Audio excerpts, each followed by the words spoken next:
DU की तरफ से आप सभी लोगों के लिए एक बहुत बड़ी इंपॉर्टेंट अपडेट, आपके सीट एलोकेशन का पूरा शेड्यूल जो है वो डीयू ने यहां पर अभी प्रेस कॉन्फ्रेंस के जरिए जो है वो यहां पर जारी कर दिया है।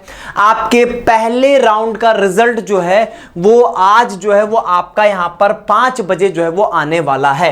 आप जैसा देख सकते हो यहां पर कि फर्स्ट CS ASPG का जो एलोकेशन है वो 17 जून को शाम 5 बजे, मतलब आज जो है वो शाम 5 बजे इनके पहला सीट एलोकेशन का रिजल्ट आने जा रहा है। अगर हम बातचीत करें इनके पूरे प्रोसेस की, पूरा मैं शेड्यूल आपको बताता हूं कि किस तरीके से क्या प्रोसेस होगा। जैसे ही आपका रिजल्ट आएगा, आपको अगर कोई यहां पर सीट ऑफर होती है कि इस पर्टिकुलर कॉलेज में आपको सीट मिल रही है, तो सबसे पहले आपको एक्सेप्ट करना होगा। 17 से 20 जून तक आपके पास ऑप्शन होगा एक्सेप्ट करने का। अगर आपने एक्सेप्ट नहीं किया तो आप काउंसलिंग से बाहर हो जाओगे, इस बात का ध्यान दीजिएगा। यहां पर आप देखो, आप एक्सेप्ट करोगे, उसी बीच आपके एक्सेप्ट करते ही आपका जो भी पर्टिकुलर कॉलेज होगा आपके डॉक्यूमेंट का वेरिफिकेशन शुरू कर देगा वो। अब यहां पर वो 21 जून तक आपके वेरिफिकेशन को पूरा कर देगा। वेरिफिकेशन पूरा करके बता देगा कि वहां पर आपको अप्रूव कर देगा एडमिशन के लिए। आपको बस पेमेंट करना होगा, उसके बाद आपका एडमिशन हो जाएगा। फिर यहां पर जैसे ही अप्रूवल आपको मिला, तुरंत आपको यहां पर पेमेंट की लिंक जनरेट होगी। 22 जून तक आप यहां पर पेमेंट कर सकोगे। बहुत ध्यान सुनना, आपको सीट मिलती है, आपको नहीं पसंद है, लेकिन तब भी आपको एक्सेप्ट करना है अगर आप अगले राउंड में कंसीडर होना चाहते हो तो। ये नहीं कि हमको नहीं पसंद है हम सेकेंड राउंड में रिजल्ट देखेंगे, कभी नहीं, ऐसा नहीं होता है। आपको पहले राउंड में अगर रिजल्ट में कुछ भी मिला उसको एक्सेप्ट करना पड़ेगा।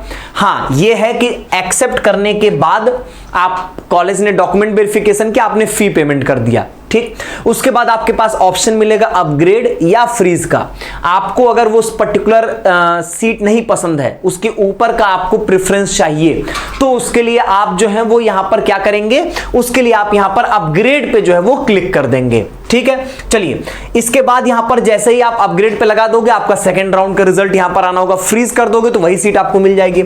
सेकंड राउंड में यहां पर क्या होगा वो ध्यान से सुनिएगा। सेकंड राउंड आपका रिजल्ट आएगा 24 जून को। फिर वही चीज एक्सेप्ट करना 24 से 27 जून के बीच में। 28 जून तक आपका कॉलेज डॉक्यूमेंट वेरिफिकेशन कर देगा। फी पेमेंट के लिंक आपको डॉक्यूमेंट वेरिफिकेशन होते, ऐसा नहीं होता कि 28 के बाद लिंक आती, नहीं। अब मान लीजिए आपने 24 को एक्सेप्ट किया, 26 तक कॉलेज ने आपका वेरीफाई कर दिया, 27 28 तक आपको लिंक आ जाएगा। 27 को मान लीजिए आपका लिंक आ गया, फिर यहां पर 29 तक आप पेमेंट कर दो। मतलब डॉक्यूमेंट वेरिफिकेशन होते ही पेमेंट की लिंक जो है वो यहां पर मिल जाती है, ठीक है। इसके बाद है यहां पर आपका मिड एंट्री विंडो। जिन्होंने रजिस्ट्रेशन नहीं किया होगा अभी तक, उनको एक रजिस्ट्रेशन करने का मौका मिलेगा। तो ऑलरेडी 2 राउंड बीत चुके होंगे, तो जो बची हुई सीटें होंगी सिर्फ उन्हीं के लिए उनको ऑप्शंस मिल पाएंगे। लेकिन रजिस्ट्रेशन पोर्टल एक बार फिर से ओपन किया जाएगा मिड एंट्री के थ्रू यहां पर। उसके बाद यहां पर आपका जो है वो मिड एंट्री के लिए आप अप्लाई कर सकोगे यहां पर 2 जुलाई से 4 जुलाई के बीच में। और फिर आपका यहां पर जो है वो थर्ड राउंड का रिजल्ट जो है वो यहां पर अनाउंस होगा 8 जुलाई को। वही सेम प्रोसेस एक्सेप्ट 8 से 10 जुलाई। फिर यहां पर 11 जुलाई तक डॉक्यूमेंट वेरिफिकेशन, 12 जुलाई तक आपकी यहां पर पेमेंट होगी। अब इन्होंने अभी तक 3 राउंड का ही शेड्यूल जारी किया है। इसके बाद की जो बातें हैं वो सब कुछ यहां पर डिपेंड कर रहा होगा आपके इस बात पे डिपेंड करेगा कि सीट वैकेंट है कि नहीं है। तो पहले राउंड का रिजल्ट आने वाला है, दिल थाम के बैठिए। 5 बजे हम लोग लाइव मिलेंगे और जो भी जैसा भी होगा रिजल्ट को एक्सेप्ट करना हम लोगों को, बाकी हम लोग आगे वहां पर डिस्कशन करेंगे, ठीक है। चलिए, बहुत बहुत धन्यवाद।